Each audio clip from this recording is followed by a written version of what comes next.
cyberspace. So today I want to talk about fanfiction. Don't give me that look. Especially you, Bigo. I've kind of grown accustomed to that look. It's the one that I get when I'm sitting in class and I'm scribbling away like mad because I've just been hit by this like outrageous plot bunny that I have to write, otherwise it won't leave me alone for weeks.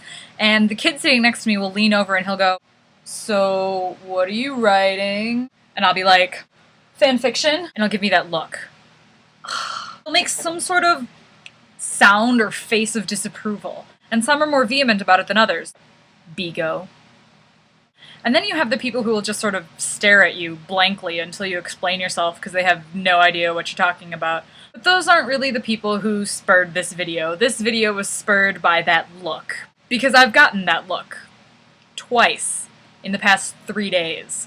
So, hence this video. In defense of fanfiction. For those of you who don't know what fanfiction is, or the ones who would be giving me that blank look and staring at me like they have no idea what I'm talking about, let me explain. Some people, actually kind of a lot of people, enjoy writing stories about characters and settings and stuff of stuff that they love, like books and TV shows and movies and stuff like that. And you use the characters and stuff that these other authors and TV maker people have created, and you write your own stories about them. Canon is the official, established story and relationships and setting and plot that the author or TV maker person established in the actual thing. So canon is what you're working off of.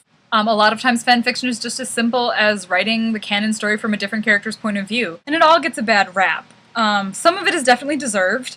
Writing a typographical error-ridden story that is plotless and a grammatical nightmare about the mad hot love affair that Draco and Harry are having behind Ginny's back is obviously deplorable.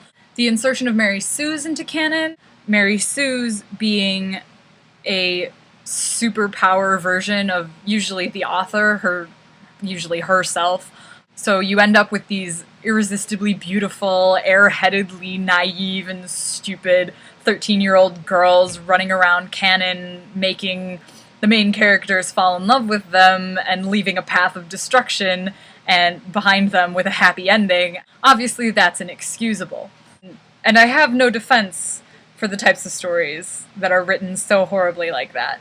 But at the same time, I kind of do have a defense for that, and that defense is the same as my defense for every fanfiction, in that it's a beginning. Every aspiring writer has to start somewhere. Yes, deplorable, inexcusable, and terrible are certainly appropriate words to describe some of fanfiction. Maybe some poor, lost 13-year-old girl with hardly any friends dreams kind of endlessly about being a famous writer one day, but the only thing that she can think of writing now is a story about how Sirius Black, 2 years after he escapes from Azkaban, finds his lost love because she's suddenly all of a sudden teaching at Hogwarts even though he thought she was dead. Am I proud of that story? No, it's utter crap. I'm fairly certain that the floppy disk that had it on it was snapped in half and burned, but it is still posted on my fanfiction.net profile.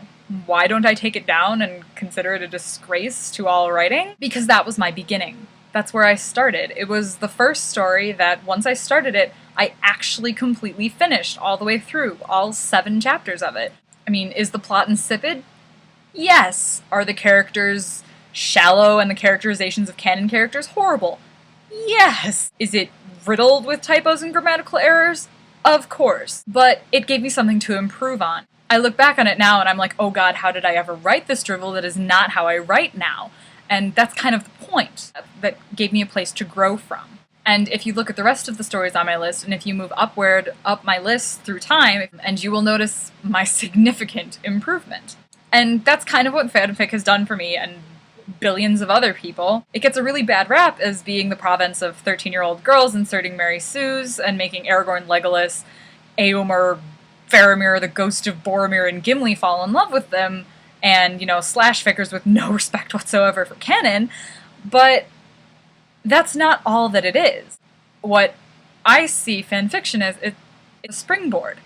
It's a place to write drivel so you can get it out of your system. It's a place where you can write your 100,000 words of crap that every writer needs to write until they can be considered a good writer. It gives you a place to investigate characters, to play with your subtext, and to explore what exactly makes these really well-established characters tick, so that when you go out to create your own characters, you have a better understanding of how characters and how characterization works, and what is needed to make characters real and believable. It's a place to work out plot development, because the only way that you're ever going to be able to learn how to work out the kinks in your plot is to practice and just to keep writing, and it's really hard to do that with original work because you have to come up with everything else. So if you're working with established characters and setting, then all you have to come up with is the plot, then it's really a lot easier for you to work out the kinks in your plot.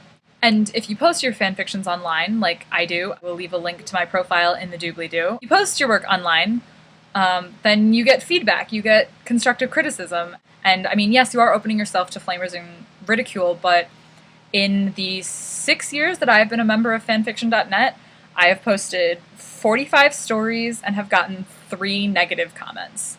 So that kind of gives you an indication of the kind of people who are on at least fanfiction.net.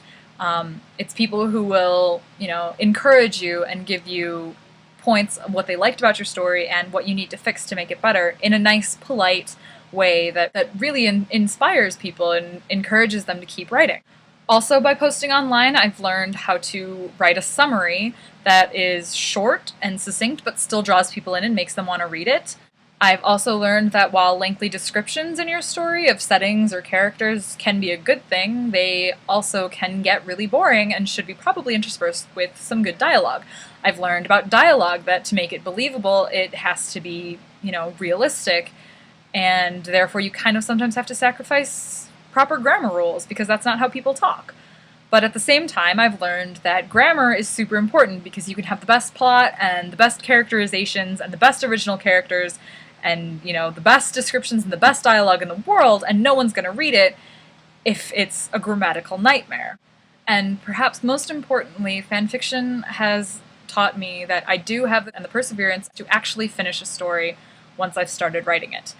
So in the final defense of fanfiction, it is not just a place for crappy drivel written by 13-year-olds. It is a springboard for aspiring writers to hone their skills and have others encourage them to become better writers so that they can go out into the world and become the best-selling novelist that they dream of being. And speaking a few seconds earlier about finishing stories, yeah, Rory is calling to me.